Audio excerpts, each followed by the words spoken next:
The Red Sox, Terry, have quite a niche for doing things on Fridays at 5 o'clock.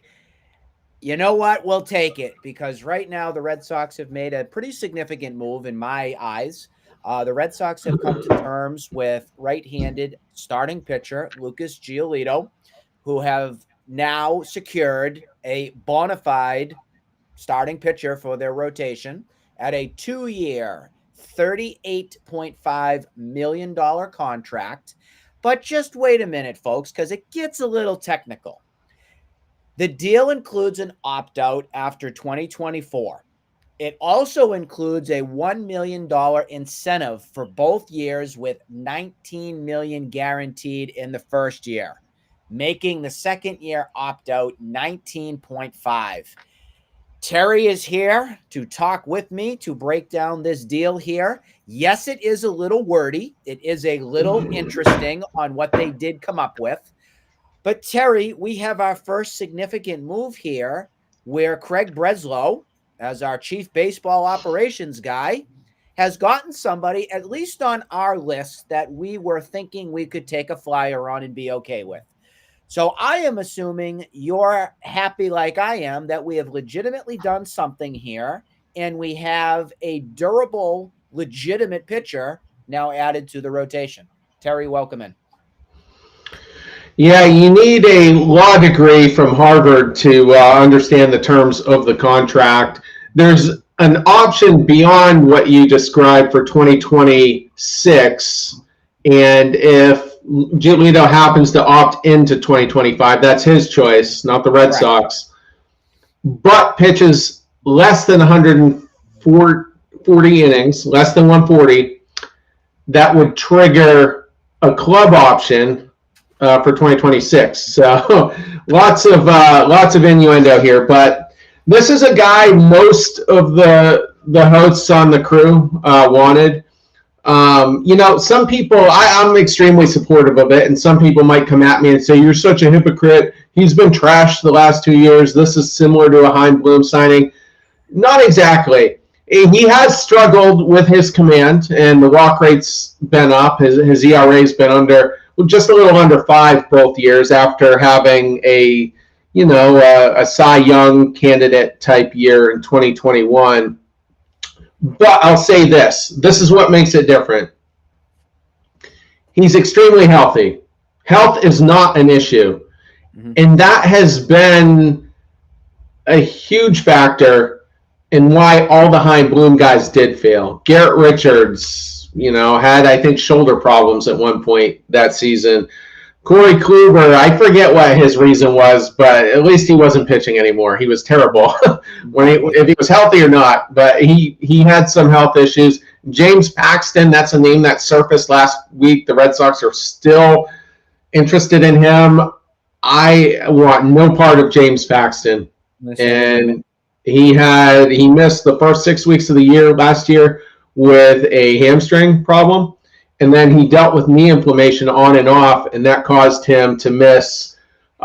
Basically, September 1st was his final start. So from a performance and health perspective, I'm completely out on Paxton. But we don't have to worry about that with Giolito. And if Andrew Bailey is a good pitching coach, and by all accounts he is, I mean, there's proof of that in 3 years with the San Francisco Giants. If he's good at what he does, I'm supremely confident Giolito will be back to being at least a number 2 pitcher. And that's far better than anything we've had since 2018. So I'm good with it. And I've said previously on the regular show, you can find that on Apple Podcasts, Spotify, this could be the steal of the offseason. I really believe that.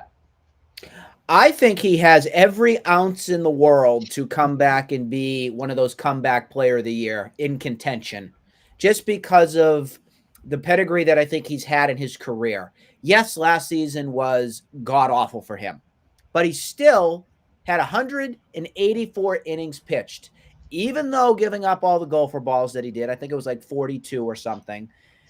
The durability is what I've really liked about him. And that is something, like Terry has said, the Red Sox have struggled mightily with trying to figure out who is going to take up innings.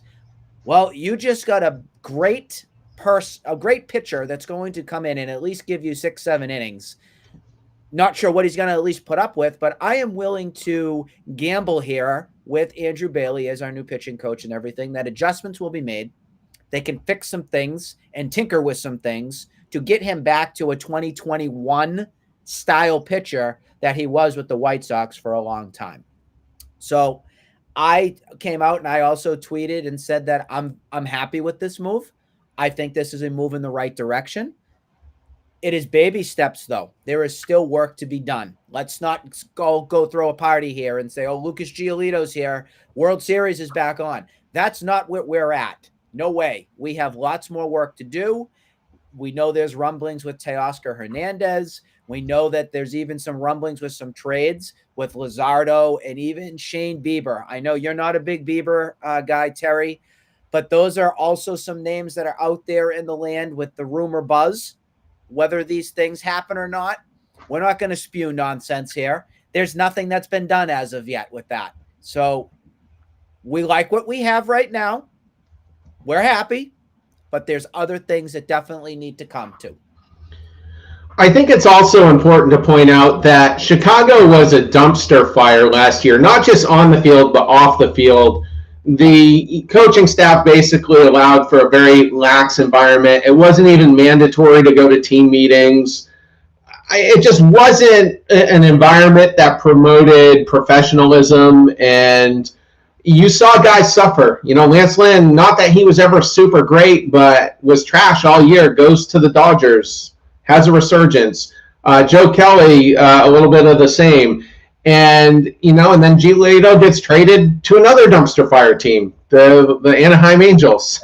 I don't think that's going to – when have they ever had a good pitching program? When was the last time you said, man, that Angels rotation, look out? 20 years ago, Lackey and Jared Washburn and that crew. Yeah, so not surprised Anaheim didn't work out too well. Then he goes to Cleveland, who generally is regarded to have a pretty good pitching program. He only made like 4 or 5 starts. A couple of them were good. The last 2 of the year, not so good. But I just think he's signed to a deal now. He's probably going to report to Fort Myers probably sometime within the next 3 or 4 weeks. Andrew Bailey will have all his spring training to kind of get him dialed in, get the command going again. And I think it's going to work out pretty good. And the last couple of seasons, the last 3 seasons, I should say, 184 innings, this previous one, 161 in 2022, 178 innings in 2021. So the Red Sox desperately need durability. We really do. You mentioned Shane Bieber. I just pulled up his baseball reference page. The thing that scares the crap out of me with him and just kind of makes me not want anything to do with him, go back to his Cy Young year. That was 2020. Take it for what it's worth. A 14.2 strikeout per 9. That is off the charts. 12.5 strikeout per 9 in 2021. That's relatively off the charts.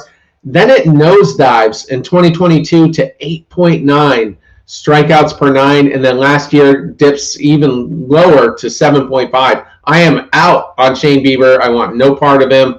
I think he's on the... That tells me that he doesn't have an out pitch. That tells me that arm strength going down, it's a risk. That's more of a risk in my eyes than a Giolito.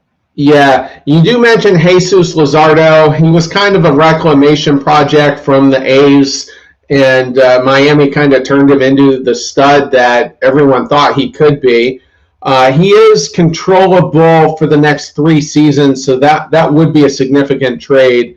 3.58 ERA in 2023. Where was he in 2022? Even better in 2022. 3.32. So that trade would excite me. His strikeout per 9 has been over 10 the last couple of years. Sexy, it would probably hurt. You're probably coughing up one of your big 3, which is Meyer, Roman Anthony, or Kyle Teal.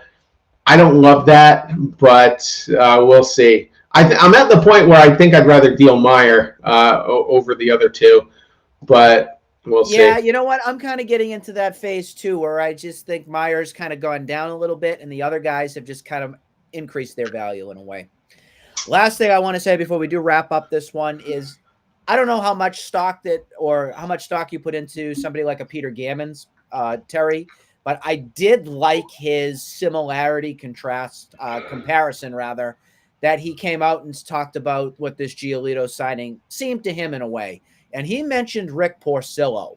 And there's a guy that I know a lot of people around Boston really enjoyed. We all know we put up a Cy Young season and everything like that. If Giolito comes to town and has any kind of success like Rick Porcello had, would you be happy with that? I would be. I don't think that's a good comp though. I really think Giolito is better. Rick Porcello was a sinker ball guy, and it's hard to command that pitch with consistency. We've seen Sonny Gray struggle earlier in his career. So I think the ceiling is actually much higher for Giolito. That's what we're hoping for here. But we will continue to follow along and see if there's more news that comes about with the Boston Red Sox. But Lucas Giolito, now a member of the Boston Red Sox. In case we don't see you until then, I hope everybody has a happy new year. We'll see you soon.